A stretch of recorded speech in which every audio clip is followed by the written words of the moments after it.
Pronto? Ah, sei tu, Teresa? No, nessuno. Roba da non credere. O in questo periodo tutti hanno ritrovato una salute di ferro, o eravamo noi medici della mutua che creavamo i malati. E che vuoi che ti dica? Speriamo bene. Che dici? Non so quello che faccio stasera. Teresa mia, abbi pazienza. Sì, ci vediamo, ma non so quando. Scusa, Teresa, suonano alla porta, ti devo lasciare. Ciao!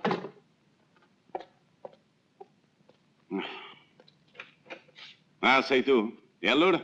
Le farmacie sono tutte deserte. Sono stata all'ambulatorio del dottor Cifiello. Niente mutuati, solo pochi paganti. E chi lo dice che sono paganti? E se fosse un crumiro? Ho parlato con le portiere del dottor Silvestri e del dottor Ardenzi. Nessun mutuato, nemmeno lì. Posso andare, dottore?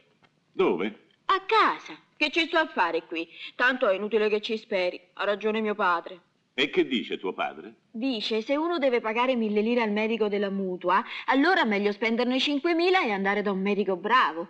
Ah, perché secondo te i medici della mutua non sono bravi? Non sono io che lo dico, è mio padre. Ho capito, vai a casa da papà. Ah.